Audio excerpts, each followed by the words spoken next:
오늘 함께 보실 말씀은 신약성경 요한계시록 2장 12절에서 17절까지 말씀입니다. 신약성경 요한계시록 2장 12절에서 17절까지 말씀 함께 보시겠습니다.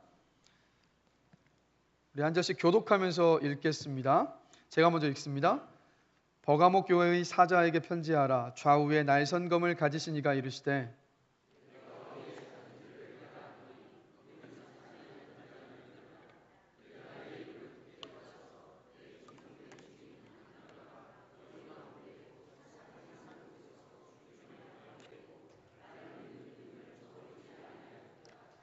그러나 내게 두어 가지 책망할 것이 있나니 거기 내게 발람의 교훈을 지키는 자들이 있도다. 발람이 발락을 가르쳐 이스라엘 자손 앞에 걸림돌을 놓아 우상의 제물을 먹게 하였고 또 행음하게 하였느니라.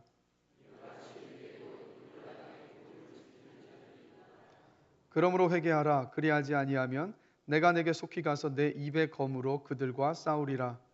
귀 있는 자는 성령이 교회들에게 하시는 말씀을 들을지어다.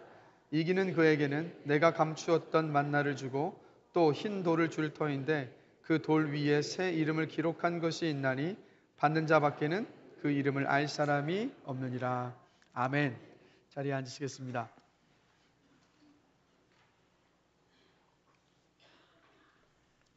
우리 앞뒤 옆 사람 보시면서 또 인사 한번 다시 한번 나눴으면 좋겠습니다. 이렇게 나누면 좋겠네요. 참 멋지고 아름다우십니다. 한 가지 더 하겠습니다. 당신은 하나님의 보배입니다. 네, 반갑습니다. 또 오랜만에 보이는 얼굴들도 있는 것 같아서 또 더 반갑습니다. 계속해서 우리가 요한계시록에 예수님께서 7교회에 하셨던 그 말씀을 지금 살펴보고 있습니다. 혹시 첫째 주와 둘째 주간에 나눴던 말씀을 기억하십니까? 여러분, 첫사랑 회복을 위해서 성령의 인도를 구하면서 기도하고 계십니까? 고난을 통해 우리의 믿음을 견고하고 부요하게 하시는 주님을 신뢰하면서 고난을 이겨낼 수 있는 힘을 달라고 여러분 계속해서 기도하고 계십니까? 아멘 소리가 더 커지길 원합니다. 기도 안 하시고 있다는 얘기지 않습니까? 안 하시는 분들은 여러분 기도하셔야죠. 첫사랑을 회복하셔야죠. 그리고 힘들고 어려운 세상 고난을 그냥 힘들다 어렵다가 아니라 내가 저 고난을 통과하면 그 고난을 통과한 것을 통해서 하나님의 영광을 드러낼 것이라는 그 소망 가운데에서 여러분 고난을 이겨내셔야죠. 그러기 위해서 기도하셔야 합니다. 꼭 기도하시고 응답받는 여러분 되시기를 주님의 이름으로 축복합니다. 자, 이렇게 자신 있게 말씀드리는 건 전 계속해서 기도하고 있기 때문이에요. 기도해서 응답받아야죠. 네. 오늘 본문은요, 세 번째로 우리 예수님께서 버가모 교회에게 하신 말씀입니다. 그런데 우리 예수님께서 버가모 교회에게 말씀을 시작하시면서 13절을 보니까 이렇게 말씀을 시작하고 계십니다. 내가 어디에 사는지를 내가 아노니 거기는 사탄의 권자가 있는 데라. 사탄의 권자가 있는 곳이라고 지금 예수님께서 말씀을 하고 계세요. 왜 버가모를 가리켜서 사탄의 권자가 있는 곳이라고 예수님께서 말씀을 하셨을까요? 지도를 잠시 한번 띄워주실까요?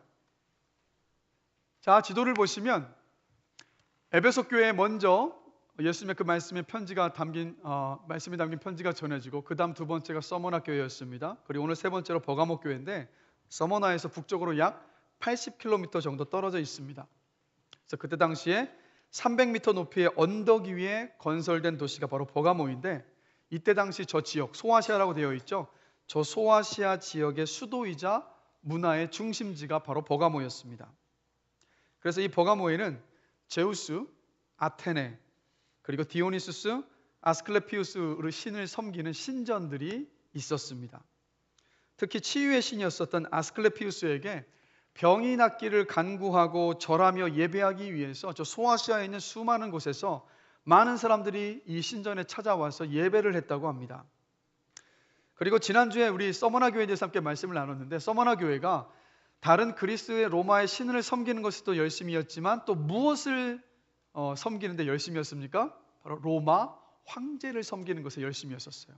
근데 서머나 교회 못지않게 어쩌면 서머나 교회보다도 더 열심히 서머나보다도 더 열심히 황제를 숭배했었던 도시가 바로 버가모입니다. 왜냐하면 이 소아시아 지역에서 최초로 황제를 숭배하는 황제에게 바쳐진 신전이 세워진 곳이 바로 버가모였기 때문입니다. 그래서 한번 보십시오. 이 버가모는요, 우상 숭배가 도시 전체를 지배하고 있던 그런 도시입니다. 이 도시에서 만들어지는 사상과 철학 그리고 종교적 신념들이 그곳에 있는 사람들의 생각과 마음과 행동 전부를 지배하고 있었어요. 한마디로 어둠의 권세 그리고 사탄의 영향력이 엄청났던 곳이 바로 버가모입니다.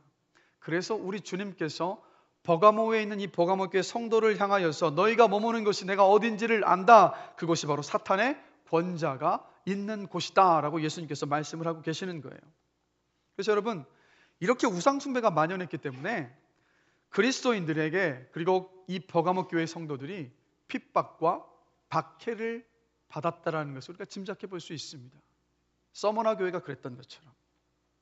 그런데 여러분, 우리 예수님은 이런 핍박과 박해 속에 있었던 버가모 교회를 오늘 본문을 보면 또 역시 칭찬을 하고 계십니다. 우리 13절 말씀을 다시 한번 한 목소리로 한번 읽어보겠습니다. 내가 어디에 사는지를 내가 아노니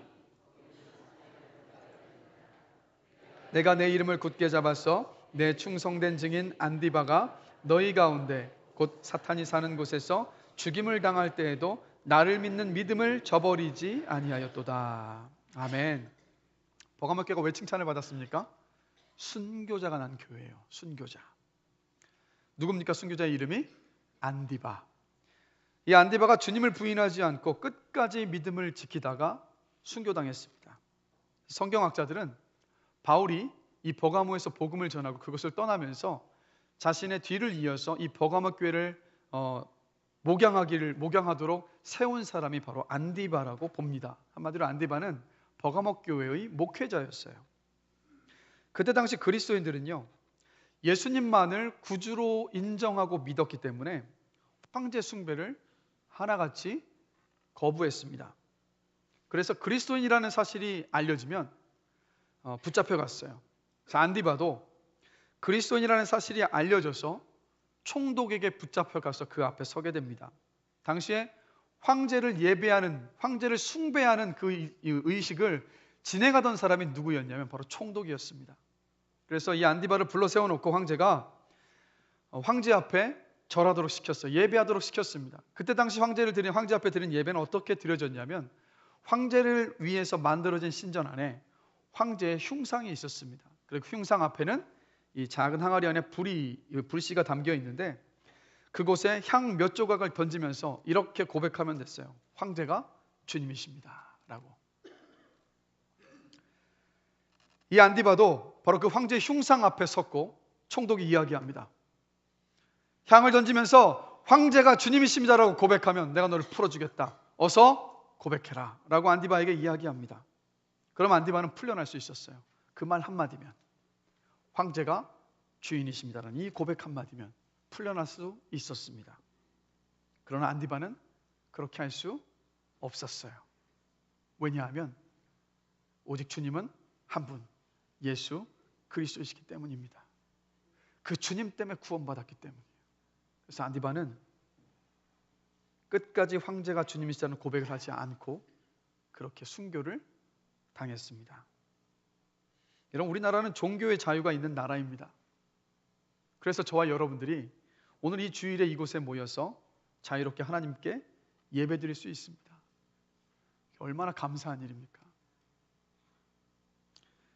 그런데 혹시 우리 스스로 주님을 부끄러워하고 있는 것은 아닌지 우리가 한번 돌아보길 원합니다. 혹시 직장 동료, 친구들, 이웃들과 식사할 때 식사 기도조차도 눈치를 보면서 하고 계시지는 않으십니까? 나는 예수 믿는 사람입니다라는 말을 부끄러워서 내 주변의 지인들에게조차도 꺼내지 않고 그리스도인이 아닌 것처럼 그렇게 지내고 계시지는 않으십니까? 기독교를 개독이라 욕하는 시대입니다. 그리고 그리스도인들을 보면 삿대질하는 시대 속에서 저와 여러분이 살고 있습니다. 그러나 그런 시대와 그런 세상에서 저와 여러분들이 살고 있지만 당당하게 그리스도인임을 고백하는 저와 여러분이 되기를 주님의 이름으로 간절히 기도합니다. 당당하게 고백하고 그 고백에 걸맞는 삶을 살아낼 수 있는 저와 여러분들이 되시기를 여러분들이 되시기를 주님의 이름으로 축복합니다. 주님께서 그런 인생으로 우리를 부르시지 않으셨습니까? 우리가 주님을 부끄러워하면 여러분 이 말씀을 기억하셔야 돼요. 주님도 우리를 부끄러워하신다는 거. 작년 여름에 언젠가 제가 새벽 기도를 마치고 운동하려고 자전거를 타고 나갔습니다. 그래서 저쪽에 하계천 쪽으로 자전거를 타고 쭉 나가는데 물을 챙겨오질 않아서 중간에 있는 편의점에 잠깐 들러서 제가 물을 한 병을 샀습니다. 근데 이게 물을 사면서 편의점에 있다 보니까 이 편의점에 이렇게 스피커로 어떤 방송이 나오고 있었냐면 교회와 그리스도인들을 이 비그리스도인들의 비리와 잘못을 들춰내는 어떤 시사 방송 있죠. 그게 이제 자꾸 음성이 자꾸 나오고 있더라고요. 보니까 아르바이트 하는 분이 나이가 한 30대 초반으로 보였는데 그분이 이제 노트북에 켜놓고 그것을 지금 보고 있었던 거예요. 제가 계산을 하면서 그냥 지나칠 수가 없었습니다. 그래서 그분께 질문을 했습니다. 혹시 교회 다니십니까? 그랬더니 그분이 아닙니다. 그냥 관심이 있어서 이 방송을 제가 듣고 있습니다. 라고 이야기하는 거예요. 그래서 제가 그분께 이렇게 말씀드렸습니다. 저는 그리스도인입니다. 모든 교회와 그리스도인들이 지금 이 방송에 나온 것 같지 않습니다. 도매급으로 모두가 다 이런 그리스도인이고 이런 교회라고 싸잡아서 생각하지 말아 주십시오. 대한민국에는 정직하고 진실한 교회와 그리스도인들이 더 많습니다. 라고 그렇게 말씀을 드리고 편의점에서 나왔습니다. 그분이 어떻게 받아들이셨는지 모르겠지만 여러분, 저와 여러분들이 있는 어느 자리에서든요 당당하게 그리스도인임을 나타내시고 이렇게 불신의 말들을 표시하는 그분들에게도 당당하게 우리 말할 수 있어야 합니다. 잘못된 것이 있다면 맞아요. 그것은 교회와 그리스도인들이 잘못한 것입니다. 그러나 그 잘못을 알고 우리도 더 정결하게 깨끗하게 주님을 닮아가기 위해서 그렇게 살아가고 있고 그런 교회와 그런 그리스도인들이 많습니다. 저도 그런 그리스도인 가운데 한 명입니다라고 우리에게 자신 있게 고백할 수 있게 되기를 주님의 이름으로 간절히 축원합니다. 그런 그리스도인과 교회가 필요하시대요. 주님의 이 말씀을 여러분 명심하십시오. 마가복음 8장 38절입니다. 함께 읽겠습니다. 누구든지 이 음란하고 죄 많은 세대에서 나와 내 말을 부끄러워하면 인자도 아버지의 영광으로 거룩한 천사들과 함께 올 때 그 사람을 부끄러워하리라. 이곳에서 주님 부끄러워하시다가 나중에 주님 앞에 서서 주님께서 여러분들을 보시면서 나 네가 누군지 모른다, 나 네가 너무도 부끄럽다 한다면 그때는 돌이킬 수가 없습니다. 그런 우를, 그런 후회를 주님 앞에 섰을 때 하지 않게 되기를 주님의 이름으로 간절히 기도합니다. 그런 어리석은 삶을 살지 않게 되기를 원해요. 버가목교회 담임 목회자가 순교를 당했습니다. 이런 가운데 버가목교회 성도들은 예수님을 믿는 그 믿음을 버리지 않았습니다. 그럴 수밖에 없지 않았겠습니까? 영적인 아비요 목자인 담임 목회자가 순교를 당했는데 그 성도들이 그 믿음, 그 목회자를 닮아서 그렇게 그 믿음을 가질 수밖에 없지 않았겠습니까? 그래서 제가 이 안디바 목사님을 보면서 이런 고백이 이런 기도가 나오더라고요. 하나님 아버지, 제가 진실된 믿음을 가지고 있고 변함이 없는 믿음을 가진 그런 목회자가 되게 하여 주시옵소서. 저 그런 목회자가 되고 싶습니다라는 간절한 기도가 나오더라고요. 왜요? 여러분들 앞에 안디바와 같은 목자가 되기 위해서. 그리고 이 자리에 있는 우리 사랑하는 목자분들, 목장 식구들에게 믿음의 분이 되시기를 주님의 이름으로 축복합니다. 진실된 목자로 세움받게 되시기를 주님의 이름으로 축복합니다. 이것을 기억하십시오. 목장 식구분들은요 바로 목자이신 여러분들의 믿음만큼 잘합니다.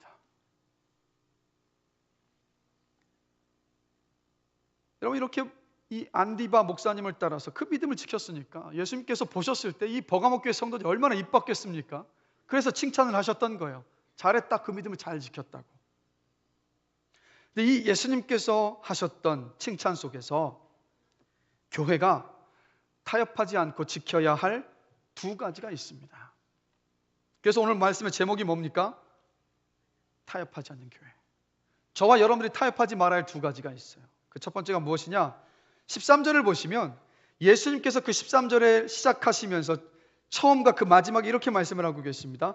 내 이름을 굳게 잡아서, 그리고 마지막에 나를 믿는 믿음을 저버리지 아니하였도다 라고 주님께서 칭찬을 하고 계십니다. 교회가 타협하지 않고 지켜야 할 첫 번째는 바로 예수님에 관한 진리입니다. 내 이름을 굳게 잡아서라고 지금 예수님께서 말씀하시는데, 여기서 이름이라는 것이 무엇을 의미하냐면 예수님께서 누구시고 어떤 일을 하셨는가를 말합니다. 질문 드립니다. 예수님이 누구십니까? 또 침묵하시네요. 어려운 질문이 아닌데 예수님이 누구십니까? 네, 나를 구원하시면. 또요, 예수님이 누구십니까? 네, 하나님의 아들. 다 맞습니다. 예수님이 누구십니까? 하나님이세요. 예수님이 누구십니까? 완전한 인간으로 오신 분이십니다. 이게 바로 예수님의 이름, 바로 누구신가예요. 그리고 예수님께서 어떤 일을 하셨습니까? 십자가에서 우리의 죄를 대신 지시고 죽으셨습니다. 나의 죄를 대신 지시고 그 십자가 위에서 죽으셨습니다.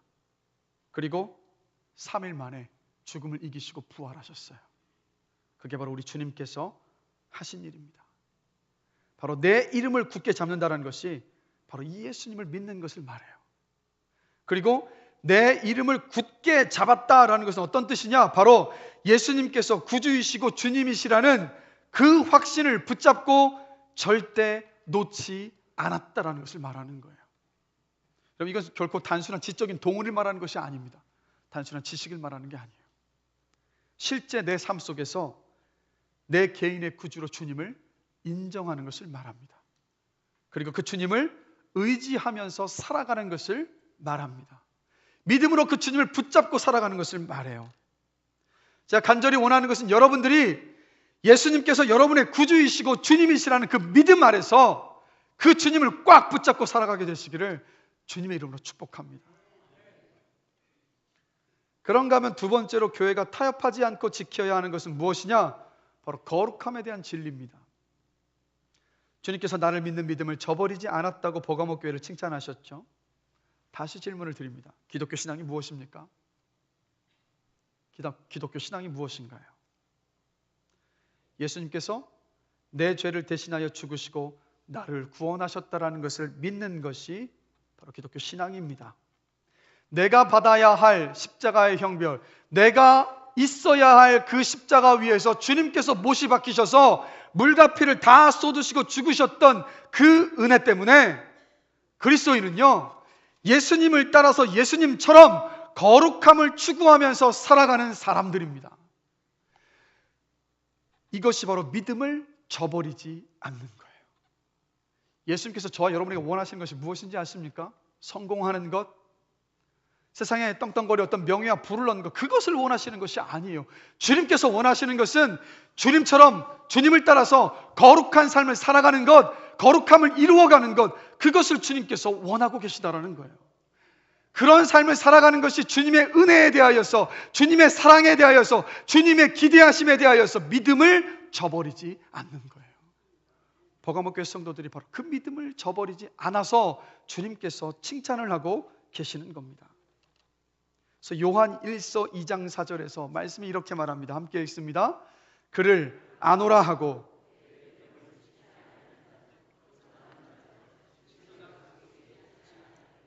말씀이 뭐라고 이야기합니까? 예수님을 알고 믿는다라고 입으로는 고백하는데 말씀에 불순종하면 거짓말쟁이라는 거예요.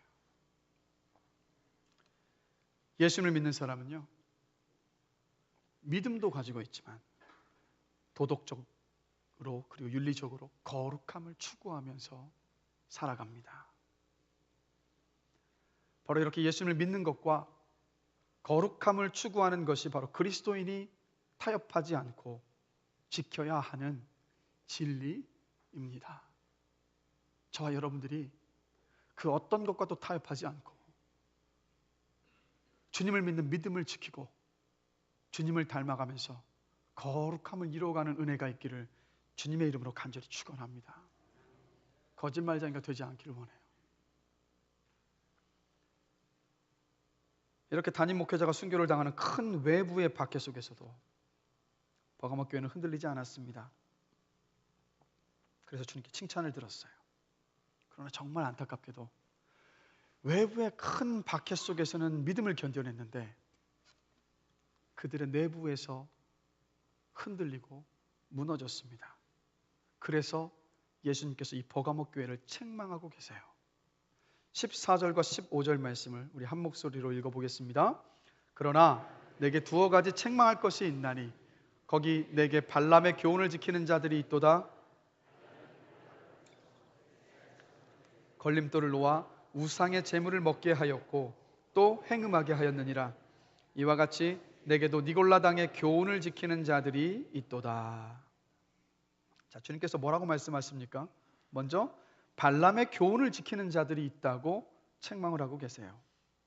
발람이 누구냐면 구약성경 민수기 22장에서 25장과 25장 그리고 31장에 걸쳐서 나오는 바로 주술사입니다. 이스라엘 백성들이 모압 땅을 지나갈 때 모압 왕 발락이 발람에게 돈을 주고 이스라엘을 저주하도록 부탁을 합니다. 발람이 돈을 받았기 때문에 높은 곳에 올라가서 이스라엘을 바라보면서 저주를 하려고 했는데 저주하려는 순간마다 하나님께서 도리어 그 저주를 이스라엘을 향한 축복으로 바꾸셨어요. 그래서 3번에 걸쳐서 저주하려고 했지만 번번이 축복하게 되니까 더 이상은 그렇게 할 수가 없어서 이 발람이 모압 왕 발락에게 이스라엘을 무너뜨리는 방법을 알려줍니다. 그 방법이 어떤 방법이었냐면 모압 여인 가운데서 아리따운 여인 수천 명을 보내서 이스라엘 남자들을 유혹하는 것이었어요. 그래서 발락 왕은 모압 여인들 가운데서 아리따운 여인들 수천 명을 뽑아서 그들을 이스라엘 남자들에게 보냅니다. 안타까운 것은 이스라엘 남자들이 모압 여인들에게 빠져버렸어요. 그리고 성적인 음행을 저질렀습니다. 성적으로만 주님 앞에 죄를 지었으면 그나마 나았을 텐데 성적인 죄가 어디까지 이어졌냐면 모압 여인들이 섬기고 있었던 우상을 절하고 섬기는 자리에까지 가게 됩니다. 이 일 때문에 하나님께서 노하셔서 이스라엘 남자 수만 명을 진노의 심판을 내리셔서 죽게 하셨습니다. 그래서 여기서 말하는 발람의 교훈이 무엇이냐면 하나님의 백성들이 세상의 음란과 우상숭배에 빠져들도록 꾀는 가르침을 말해요. 즉 버가모 교회 안에 성도들 가운데에서 다른 성도들을 유혹해서 음란에 빠지게 만들고 주님에게서 멀어지게 만들고 로마의 신들을 예배하는 우상숭배의 자리로 이끌었었던 그런 사람들이 바로 이 버가모 교회 안에 있었던 겁니다. 두 번째로 주님께서 누구를 책망하고 계십니까? 니골라당의 교훈을 지키는 자들이 있다고 두 번째로 책망을 하고 계세요. 자, 니골라당이 누구냐? 보이지 않는 영적인 것이 중요하기 때문에 육적인 것은 별로 중요하지 않다고 가르쳤던 사람들입니다. 그래서 이들이 무엇을 이야기했냐면 그리스도인들은 이미 영혼의 구원을 받았기 때문에 아무렇게나 살아도 괜찮다라는 거짓된 복음, 잘못된 진리를 전하면서 버가모 교회 성도들을 유혹하고 넘어뜨리고 있었던 거예요. 그래서 이들 때문에 버가모 교회의 다른 성도들이 황제를 숭배하기 시작했습니다. 신전제사에 참여하면서 성적인 음란함에 빠지기 시작했습니다. 발람처럼 돈에 눈이 멀어서 신앙 양심을 팔기 시작했던 거예요. 니골라당은 주님을 믿는다고 하면서도 세상의 단물을 다 취하는 그런 사람들이었던 거예요. 그래서 여러분, 발람의 교훈을 지키는 사람들과 니골라당의 교훈을 지키는 사람들은 모두 진리를 변질시켰고 세상의 가치와 타협하는 그런 사람들이었습니다.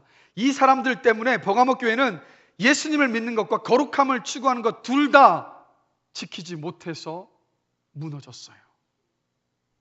그런데 여러분, 버가모 교회 안에 벌어진 이 일, 주님께서 질책하신 버가모 교회 안에 벌어진 이 일들은 2000년이 훨씬 지난 지금도 교회 안에서 똑같이 일어나고 있습니다. 낸시 피어시가 쓴 세이빙 다빈치라는 책이 있습니다. 기독교 세계관에 대하여서 이렇게 이야기하는 책입니다. 혹시 관심이 있으시다면, 조금 두껍긴 하지만 관심이 있으시다면 사서 읽어보시는 걸 추천드립니다. 이 세이빙 다빈치라는 책 속에서 이 시대, 21세기 시대의 진리관에 대하여서 이렇게 분석을 하면서 설명을 하고 있습니다. 이 시대는 경험과학을 진리의 유일한 원천으로 떠받든다. 보고, 듣고, 만지고, 무게를 달고 길이를 측정하는 인간의 감각이 모든 지식의 근원이라고 여긴다. 반면 도덕적 진리는 시험관에 넣거나 현미경으로 관찰할 수 없다. 그 결과 도덕적 진실은 더 이상 진리가 아니라 감정 표현의 정도로 여기게 되었다. 도덕 질서는 감각을 통해 인식되지 않기 때문에 주관적인 감정으로 치부되었다. 도덕적 원리들은 이제 진리가 아니라 선호의 대상이 되어버렸다. 이로 인해 도덕의 궁극적 원천인 종교 역시 신뢰를 잃었다. 이제 종교는 사적 감정이요 감정적 위안으로 치부되었다. 주관적 선호의 대상이 되어버렸다라고 분석을 합니다. 하나님이 온 우주 만물을 만드실 때 무엇으로 만드셨습니까? 말씀으로 만드셨습니다. 말씀이 뭡니까? 진리예요. 그래서 여러분, 온 우주 만물에는 저와 여러분을 포함한 온 우주 만물 안에는 무엇이 담겨져 있는지 아십니까? 하나님의 창조 계획이 담겨져 있어요. 하나님의 창조 계획이 반영되어 있습니다. 그것은 이성적이고 이해 가능한 질서라는 거예요. 그것이 다 담겨져 있습니다. 그래서 진리는요, 통합적이고 보편적인 거예요. 진리는 저와 여러분의 모든 삶의 영역에 적용이 될 수 있습니다. 그래서 진리예요. 자, 제가 두 가지 말씀을 여러분에게 한번 우리 함께 한번 읽어보겠습니다. 먼저 시편 110편 10절 말씀 함께 보시겠습니다. 함께 읽겠습니다. 여호와를 경외함이 지혜의 근본이라. 다음 말씀 보시겠습니다. 골로새서 2장 3절입니다. 함께 읽습니다. 자, 그대로 띄워주시고요. 이 두 말씀이 무엇에 대해서 이야기하고 있습니까? 지혜에 대해서 이야기하고 있어요. 지혜. 자, 그러면 시편 110편 10절과 골로새서 2장 3절 말씀 안에 나오는 이 지혜가 여러분 어떤 지혜라고 생각하십니까? 많은 그리스도인들이 이 지혜를 영적인 지식과 영적인 지혜로만 제한해서 생각합니다. 여러분도 같은 생각이시죠? 영적인 지혜라고 생각하셨을 거예요. 그러나 틀렸습니다. 성경이 말하는 지혜는, 성경이 말하는 지식은 단지 영적인 지혜와 지식만을 말하고 있는 것이 아닙니다. 성경이 말하는 참된 지혜는 어떤 것이냐면 하나님의 진리, 즉 하나님의 말씀의 렌즈를 통해서 정치와 경제와 과학과 경영, 예술 등 모든 분야의 지식을 바라보는 것, 바로 그것이 성경이 말하는 지혜입니다. 제가 간절히 원하는 것은 여러분의 삶 속에서, 모든 삶의 영역 속에서 하나님의 지혜를 구하게 되시길 주님의 이름으로 간절히 기도합니다. 직장에서든 회사에서든 가정에서든 학교에서든 어느 자리에서든 여러분의 실질적인 그 일들 앞에서 주님 앞에 지혜를 구하십시오. 주님께서 지혜를 주실 것이고 주님께서 지식을 반드시 주십니다. 우리는 그 지혜를 입을 수 있는 사람들인데 이 시대가 그 지혜와 지식을 무엇로 자꾸 국한시켜버리고 있냐면 영적인 것으로만 자꾸 제한시켜버리고 있다는 거예요.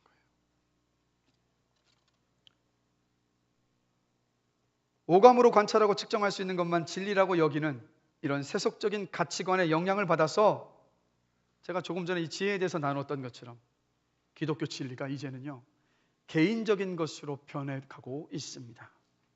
주관적인 선호의 대상이 되어버려 가고 있어요. 교회 안에서만, 종교 생활의 영역에서만 적용될 수 있는 것이 되어버리고 있습니다.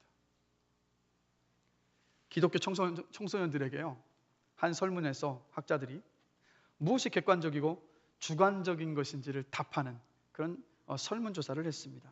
자, 객관적이라는 것이 무슨 뜻입니까? 옳고 그름을 판단할 수 있는 것이 바로 객관적이라는 뜻이에요. 옳은 것이 될 수도 있고 그른 것이 될 수도 있는데, 객관적이라 하면 그것은 하여튼 두 가지를 판단할 수 있는 것이 바로 객관적이라는 뜻이고, 주관적이라는 것은 뭐겠습니까? 개인의 홀로의 어떤 개인적인 생각이기 때문에 옳고 그름을 판단할 수 없는 것이 바로 주관적인 거예요. 자, 어떤 것이 객관적이냐, 어떤 것이 주관적인지를 기독교 청소년들에게 질문을 던졌는데, 그 질문 가운데 몇 가지를 제가 말씀드릴게요. 여러분들에게도 질문을 던집니다. 2 더하기 2는 4죠? 맞지 않습니까? 이것은 객관적입니까? 주관적입니까? 왜 답변을 못 하십니까? 2 더하기 2는 3입니다. 객관적입니까? 주관적입니까? 객관적이에요. 크리스찬 청소년들도 똑같이 대답했습니다. 객관적이라고. 다음 질문 던집니다. 제가 입고 있는 이 양복은 곤색입니다. 객관적입니까? 주관적입니까? 객관적이죠. 색깔은 눈으로 보고서 판단할 수 있는 거니까 객관적이지 않습니까? 우리 청소년도 똑같이 대답했어요. 객관적이라고. 그럼 다시 한번 질문 드립니다.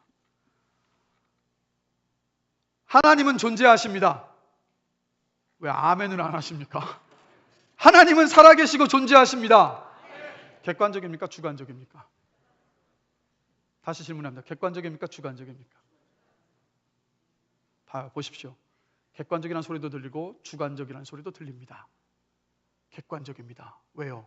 하나님은 계시니까요. 그런데 이 설문에 참여해 있었던 크리스찬 청소년들 대다수가 하나님은 존재하신다는 이 말에 대하여서 주관적이라고 답을 합니다. 그리고 그 다음에 이어서 이런 질문을 던졌습니다. 혼전 성관계는 잘못된 것이다. 질문 드립니다. 주관적입니까? 객관적입니까? 왜 답변을 못 하십니까? 주관적입니까? 객관적입니까? 답변을 못 하시는 분들이 많아요. 갈등하고 계시는 거예요. 자, 이 질문에 대해서 대다수의 청소년들이 주관적이라고 답을 했습니다. 그리고 이어서 이렇게 부연 설명했습니다. 나는 그리스도인으로서 혼전 성관계가 잘못된 것이라고 생각하지만 다른 사람들은 이 문제에 대해서 다르게 생각할 수 있고 그들에게는 옳을 수 있다고 생각합니다. 라고 답변을 했습니다. 자, 무엇을 말해주고 있는 것이라고 생각하십니까? 하나님의 말씀이 이제 더 이상 진리가 아닌 것이 되어가고 있어요. 더 이상 옳은 것이 아니에요. 다른 것을 판가름 지을 수 있는 잣대가 아닌 것이 되어가고 있어요. 개인적인 선호가 되어버렸습니다. 주관적인 것이 되어버렸어요. 교회 안에 성도들 안에도 상대주의적인 진리관이 깊이 뿌리를 내리고 있습니다. 진리가 뭡니까? 영원히 변하지 않기 때문에 진리예요. 저와 여러분들이 수천 년 전에 쓰여진 이 성경 말씀을 지금도 보는 이유가 뭡니까? 진리이기 때문이에요. 변하지 않는 진리이기 때문에 우리는 오늘 이 시간도 말씀을 대면합니다. 만약에 이것이 진리가 아니고 거짓이라고 한다면 저와 여러분들은요, 지금 시간 낭비하고 있는 거예요. 가장 어리석은 낭비를 하고 있는 거예요. 변하지 않는 것, 시대를 통해서 변하지 않는 것이 진리입니다. 상대주의는 뭡니까? 상황에 따라, 조건에 따라 진리가 될 수도 있고 되지 않을 수도 있다는 것이 상대주의예요.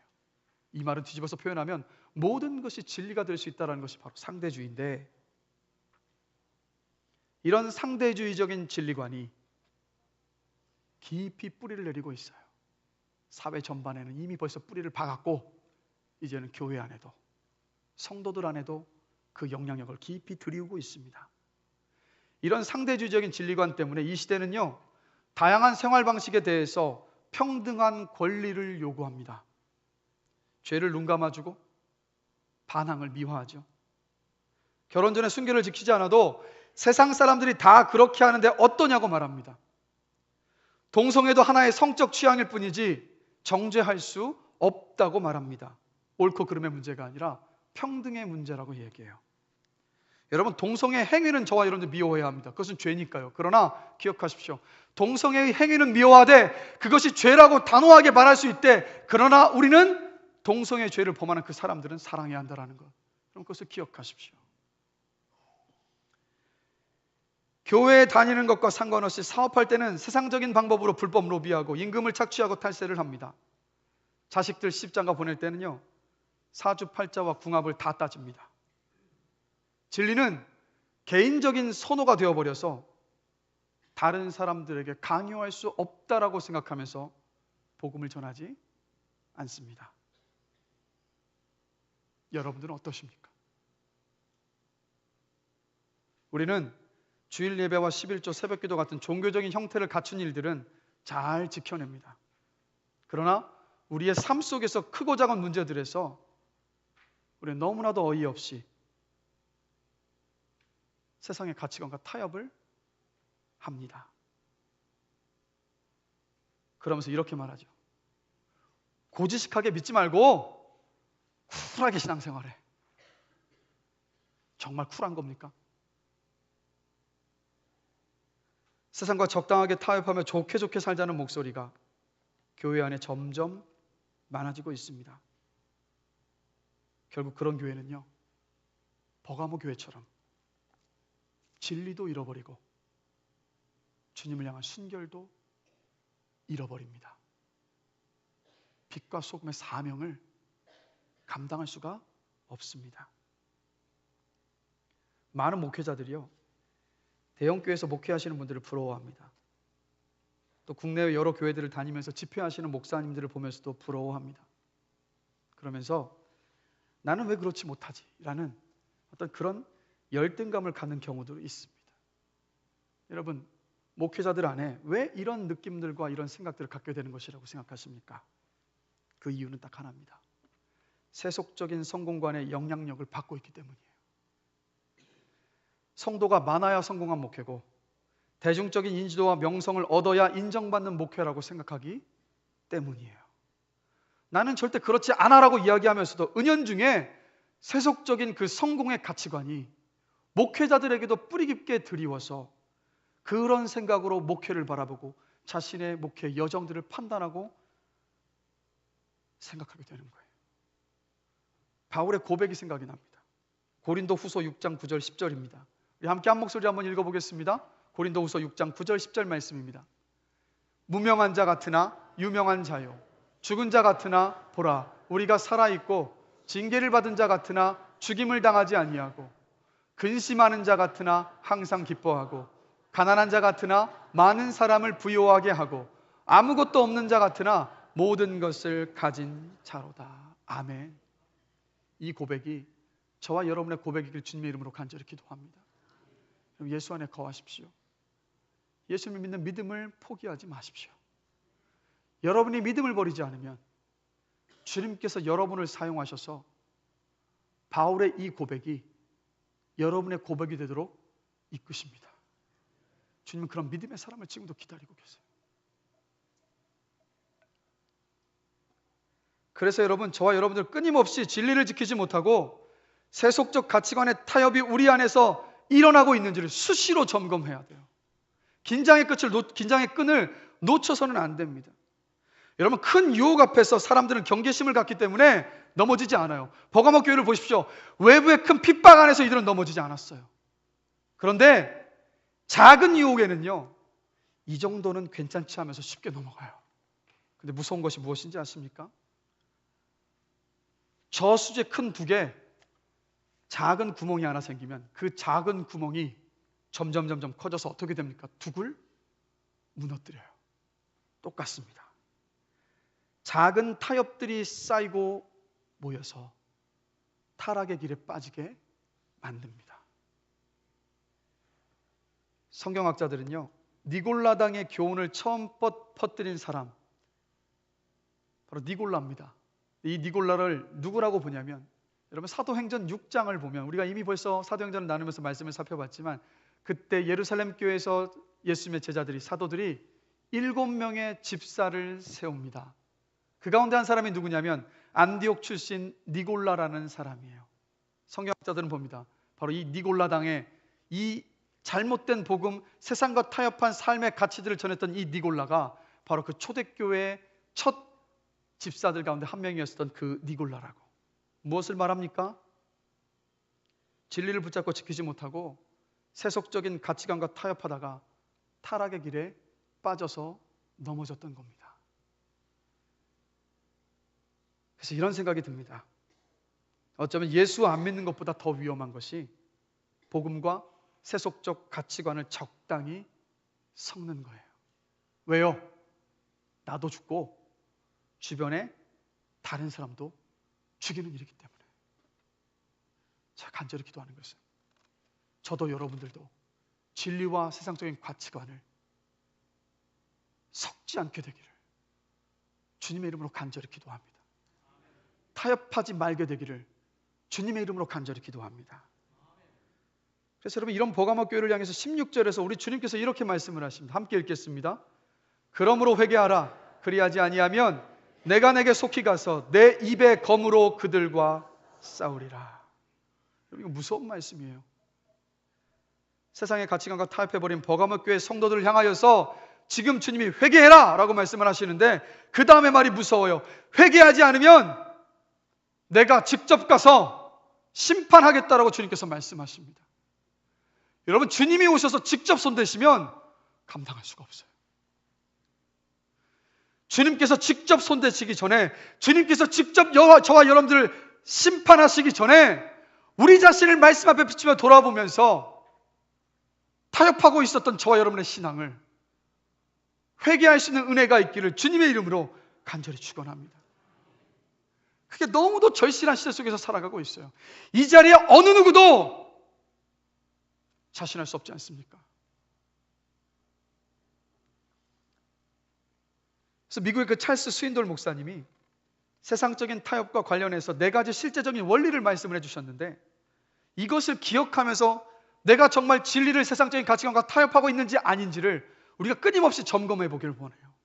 자, 4가지 이렇게 말씀하시더라고요. 첫 번째, 타협은 결코 순식간에 일어나는 일이 아닙니다. 우리는 한순간에 내가 연약해서 무너져서 타협한다고 생각하는데 그건 우리의 착각이에요. 타협을 막는 확실한 방법을 히브리서 2장 1절에서 이렇게 말합니다. 함께 읽겠습니다. 읽습니다.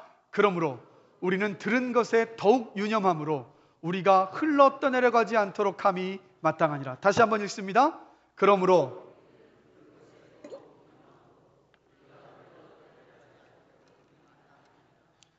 여러분, 성경이 가르치는 그 단순한 진리 앞에서 다 뻔한 내용이지, 이거 내가 다 들었던 내용이지, 다 알고 있는 거야, 이런 고백을 하는 그 순간부터가 타협을 시작한 시작점입니다. 돌아보시길 원합니다. 주의 말씀을 대하실 때 어떤 마음으로 대하고 계십니까? 히브리서 2장 1절의 말씀을 기억하십시오. 우리는 들은 것에 더욱 유념함으로 우리가 흘러 떠내려가지 않도록 함이 마땅하니라. 두 번째로, 타협은 언제나 본래의 기준을 낮추어 버립니다. 생각해 보십시오. 대개 타협은요, 하나님의 완전한 기준을 사람의 규칙과 그리고 사람의 규정으로 대체하려고 할 때 바로 거기에서 타협이 시작이 되지 않습니까? 그래서 우리가 명심해야 될 것은 무엇이냐면, 하나님의 진리에 우리 자신의 진리를, 우리 자신의 생각을, 내 경험을, 내 판단을 보태지도 않고 빼지도 않기로 결단하셔야 합니다. 진리는 진리이기 때문에 저와 여러분들이 손댈 수 없습니다. 이것을 기억하십시오. 세 번째, 타협은 좀처럼 반감을 불러일으키지를 않습니다. 생각해 보십시오. 신앙을 세상 속에서 타협하면서, 세상의 가치관과 타협하면서 살아가면요, 우리 믿지 않는 사람들과 부딪힐 일이 하나도 없습니다. 왜요? 그들과 똑같으니까요. 다른 점이 하나 없으니까요. 타협하면 이런 일이 벌어져요. 그러나 이것을 기억해야 합니다. 진리를 저버리고 타협하는 것은요, 사람에게는 호감을 살 수 있을지 모르겠지만 우리를 구원하신 하나님의 반감을 산다라는 것을 기억해야 합니다. 질문 드립니다. 사람을 두려워하시겠습니까? 하나님을 두려워하시겠습니까? 성경은 말합니다. 너희의 영혼까지도 능히 멸하실 수 있는 하나님을 두려워하라. 그러나 우리는 하나님을 더 두려워합니까? 내 눈앞에 보이는 사람을 더 두려워합니까? 사람을 두려워할 때가 더 많지 않습니까? 그래서 신앙에 변질이 있는 거예요. 타협하는 겁니다. 우리가 주님을 두려워하게 되기를 간절히 기도합니다. 마지막 네 번째로, 타협은 전적인 불순종으로 가는 첫걸음입니다. 여러분, 다윗은 하나님의 마음이 아픈 사람이었지만 밧세바와 간음을 했고 그 간음 때문에 그 남편 우리아까지 죽였습니다. 그런데 여러분, 그 사건이, 다윗의 그 죄가 한순간의 연약함 때문에 생긴 것이 아닙니다. 사무엘상 11장 전체를 보면 먼저 이 죄를 짓기 전에 다윗은 왕의 본분을 먼저 타협했어요. 국력이 이제는 세졌습니다. 봄이 되면 항상 왕은 병사들을 이끌고 주변에 아직까지도 이 복종하지 않은 나라들을 정복해야 했었는데, 그때 다윗은 이미 나라가 너무도 강성했기 때문에 나가지 않았어요. 내가 나가지 않아도 내 군대장관 요압이면 충분히 다 할 수 있으니까 이전 정도는 괜찮아라고 타협했습니다. 그 타협했던 순간에 다윗이 어디에 있었습니까? 자기의 궁전 옥상에 있었습니다. 그리고 그것을 거닐다가 누구를 봤습니까? 밧세바를 본 거예요. 두 번째로 다윗이 타협한 것이 무엇이냐면 자신의 눈으로 보는 것을 타협해 버렸습니다. 즉, 옷을 벗고 목욕을 하고 있었던 밧세바를 보는 자신의 눈을 타협한 거예요. 괜찮아, 한 번쯤이면 괜찮으니까, 이번 한 번만 저 여인은 불러다가 내가 이렇게 잠자리를 가져도 한 번이면 괜찮으니까로 타협을 했고, 그렇게 밧세바를 불렀습니다.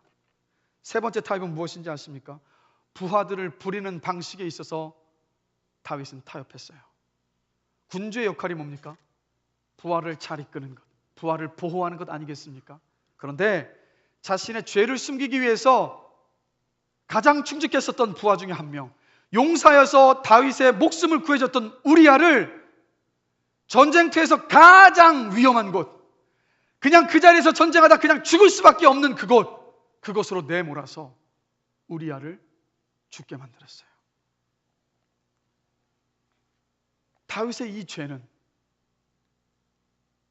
타협이 점점 이루어져서 마지막에 하나님 앞에 이렇게 극심한 불순종의 죄를 저지르게 만들었습니다. 질문 드립니다. 지금 여러분의 삶 속에서 조금씩 타협하고 있는 것들은 무엇입니까? 이력서를 쓸 때 혹시 내용을 약간 부풀리고 계시지는 않으십니까? 세금을 보고할 때 정직하게 보고하지 않고 혹시 조작을 하고 계시지는 않으십니까? 인터넷으로 혹시 몰래 음란 영상을 보고 계시지는 않으십니까? 가끔씩 다른 사람의 험담하고 계시지는 않으십니까? 그 타협을 끊지 못하는 이유는 무엇입니까? 주님께서 직접 심판하시기 전에 회개하며 돌이키는 저와 여러분 되기를 주님의 이름으로 간절히 기도합니다.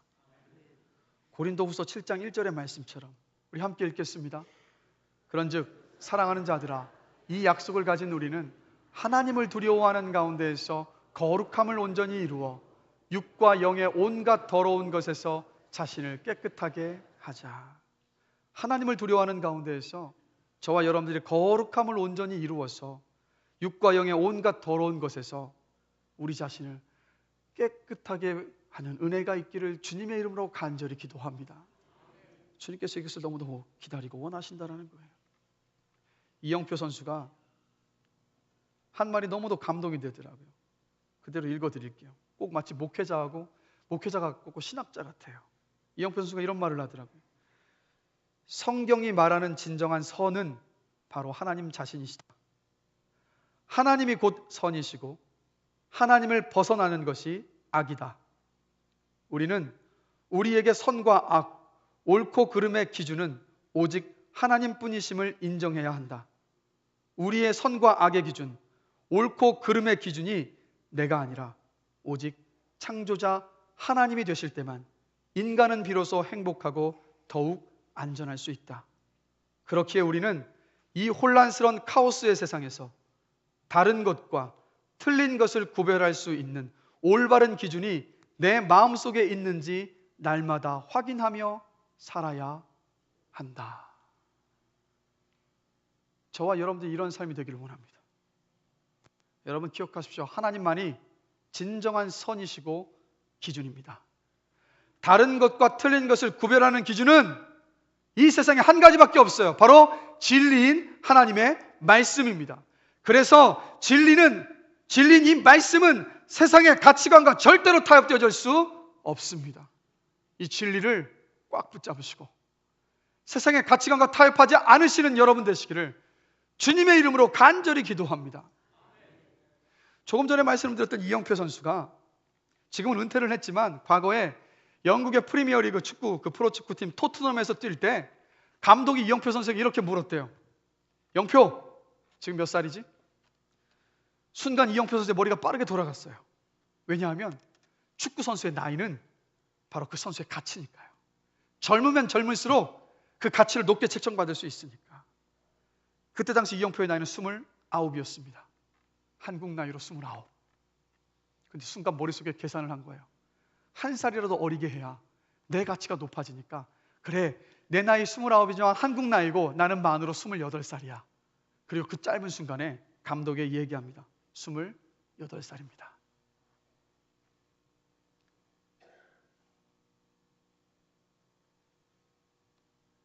그 일 때문에 이영표가 이런 고백을 합니다. 그것은 단순한 거짓말이 아니라 나 자신을 포장하여 이득을 추구하려는 생각과 함께 정직이라는 진리를 타협한 것이었다. 그날 오전 내내 훈련에 집중할 수 없었다. 나는 그리스도인이었고 그때 가끔 사람들 앞에서 간증도 하던 시기였다. 나에게 그 1초는 내가 정말 정직한지 아닌지를 가늠하는 날카롭고도 예리한 시간이었다. 도저히 피해갈 수 없는 시간 1초, 그 앞에서 나는 진정한 그리스도인이 아니었다라고 고백을 하더라고요. 여러분, 끊임없이 진리를 타협하라고 유혹하고 있는 이 세상 속에서 이영표 선수처럼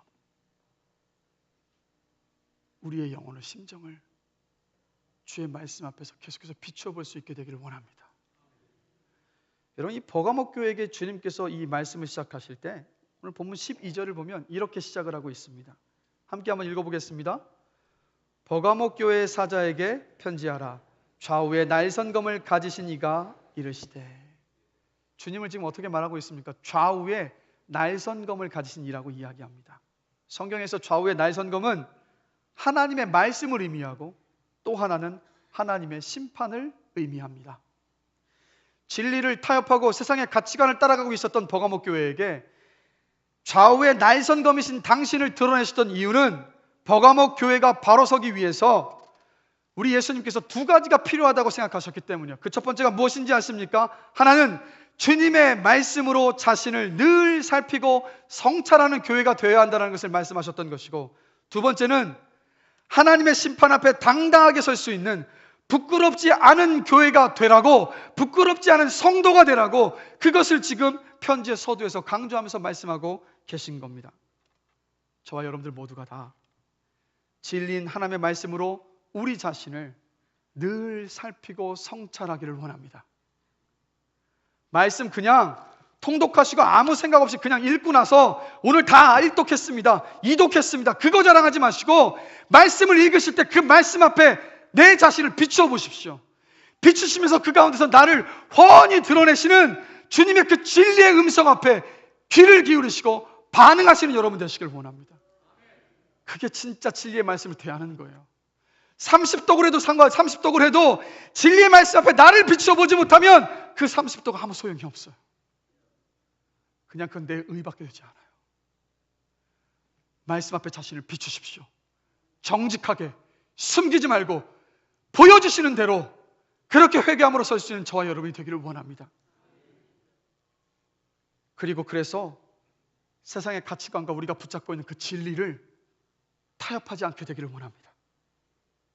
그래서 하나님 앞에 섰을 때 하나님의 그 심판 앞에 당당하게 부끄럽지 않은 모습으로 설 수 있는 저와 여러분이 되기를, 우리 효민교회가 되기를 주님의 이름으로 간절히 축원합니다. 오늘 이 시간 들었던 말씀을 우리 함께 생각하시면서 찬송가 321장 함께 부르시겠습니다. 이 찬송가의 고백, 나 구주 위에 살리라 내 기쁨 한량 없으리, 내 갈 길 인도하소서 내 구주 예수라는 이 고백이 진리를 붙잡고 살겠습니다, 세상의 가치관과 타협하지 않고 오직 주만을 위해서 살겠습니다라는 저와 여러분의 고백이 되기를 원합니다. 우리 함께 찬양하겠습니다. 날 대속하신 예수께. 날 대속하신 예수께 내 생명 모두 드리니 늘 진실하게 하소서 내 구주 예수여. 나 구주 위에 살리라 내 기쁨 한량 없으리, 내 갈 길 인도하소서 내 구주 예수여. 날 구원하신 예수를 일평생을 의지하오니 날 영접하여 주소서 내 구주 예수여.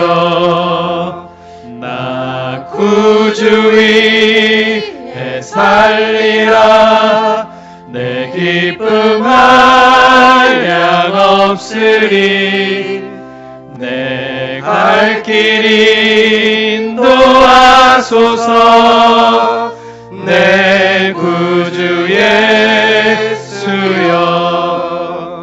주 십자가에 달리사 날 자유하게 했으니 내 몸과 마음을 주 위에 다쓰게 하소서. 나 구주 위에 살리라 내 기쁨 한량 없으리, 내 갈 길 인도하소서 내 구주 예수여.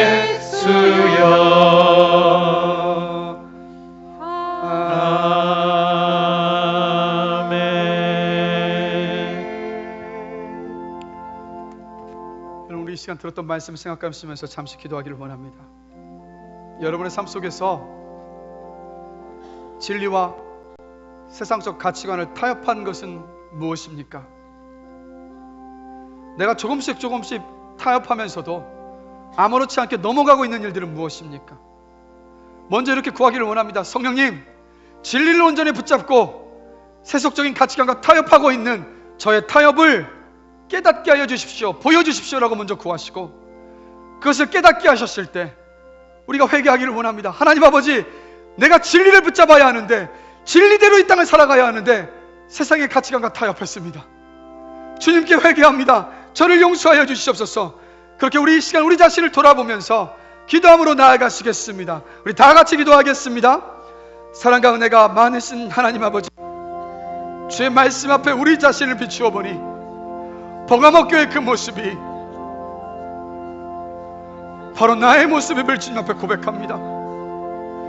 진리를 붙잡고 진리대로 이 땅을 살아가라고 주님께서 우리를 불러주셨고 우리를 구원하여 주셨는데, 어느 틈엔가 내 이익을 위해서, 내 편안함을 위해서, 내 편리함을 위해서 진리를 타협했습니다.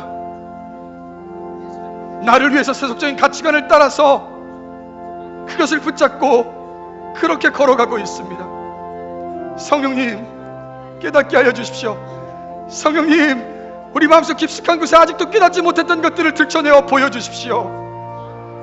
우리가 주님 성령께서 깨닫게 하여 주셨을 때 회개함으로 주 앞에 온전히 서기를 원합니다. 회개함으로 주 앞에 온전히 돌이키기를 원합니다. 주님, 그리하여서 타협하고 있었던 것에서 돌아서서 진리의 말씀을 붙잡고 세속적인 가치관과 그 진리를 타협하지 않고 이 땅을 살아가는 가운데에서 빛과 소금의 사역 그 사명을 감당할 수 있는 우리 모두가 될 수 있도록 주님 은혜를 더하여 주시옵소서. 감사합니다. 예수 그리스도의 이름으로 기도드립니다.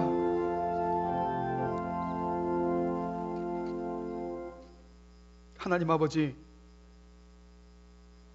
우리 자신을 돌아보니 진리를 붙잡고 진리대로 살아가기보다는 순간순간 세상의 가치관과 타협하며 진리를 버린 채 살아갈 때가 얼마나 많았는지 모르겠습니다. 주님, 늘 주님의 말씀 앞에서 우리 자신을 비추게 하여 주시고 성령님 그때마다 우리를 깨닫게 하여 주시옵소서. 그래서 주님 앞에 회개함으로 돌이키는 은혜를 허락하여 주십시오. 우리가 회개하지 않으면 주님께서 직접 오셔서 심판하신다 하셨습니다. 주님의 직접 심판을 받기 전에 우리가 먼저 주의 말씀 앞에서 돌이키게 하여 주시고 진리를 붙잡고 진리를 지키며 진리에 순종하며 걸어갈 수 있는 우리의 삶이 될 수 있도록 은혜를 베풀어 주시옵소서. 그래서 주님 앞에 섰을 때 당당하게 떳떳한 모습으로 설 수 있는 우리 모든 성도님들, 우리 교회 될 수 있도록 주님 은혜를 베풀어 주시옵소서. 감사합니다. 예수 그리스도의 이름으로 기도드렸습니다. 아멘.